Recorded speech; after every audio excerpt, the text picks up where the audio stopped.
En cette fin d'avril, sur le marché du Rialto, les étals sentent bon le printemps. À côté des asperges et des poivrons, un légume nouveau a fait son apparition. C'est l'artichaut violet. Particularité de cette variété, elle ne pousse que sur la lagune.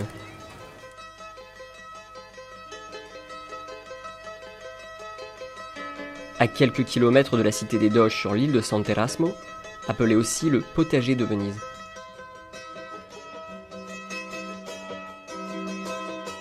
Depuis 20 ans, c'est sur ces terres marines que Marco Finotello cultive le précieux légume. Donc ça, c'est la première pousse de la plante.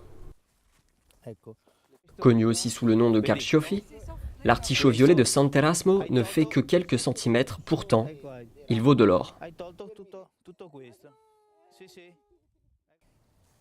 La première pousse, que le producteur tient dans sa main, peut se vendre jusqu'à 2,50 €. La difficulté que l'on rencontre, c'est que l'on ne peut produire en grande quantité.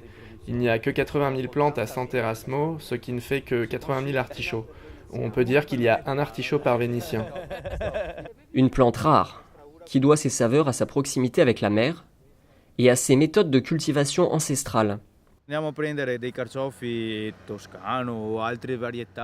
Si vous prenez des artichauts de Toscane ou d'ailleurs en Italie, ils sont bons, mais généralement ce sont des variétés hybrides. Ici, il n'y a pas de plantation sous serre. Chaque producteur fait sa production à partir de la plante mère. Notre artichaut est authentique. À Sant'Erasmo, on aime cultiver l'authenticité et la rareté. C'est d'ailleurs sur cette île qu'est produit le seul vin de Venise, l'Orto di Venezia.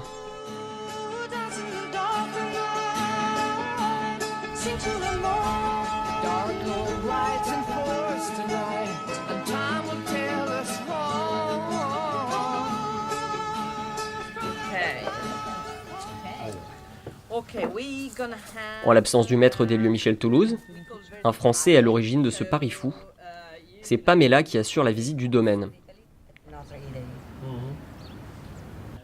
4 hectares de vignes au bord de la mer Adriatique, des cépages blancs, uniquement entretenus selon une méthode naturelle et écologique. Car à Sant'Erasmo, il faut avoir la main verte. Le sel ralentit la pousse et l'humidité attire les nuisibles. J'ai travaillé avec des herbes, non. Du naturel, bio, plus que bio. Dans les vignes, pas de produits chimiques, mais des poules pour désherber.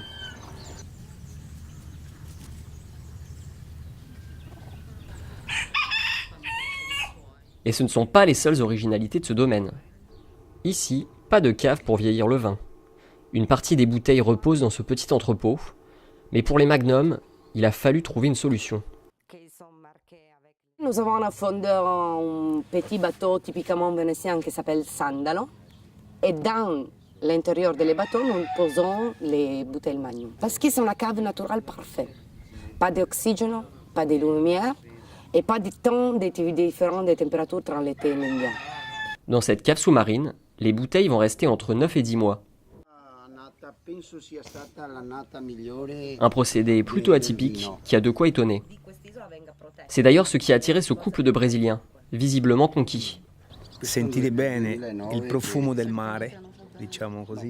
On peut sentir l'odeur de la mer, son parfum est subtil.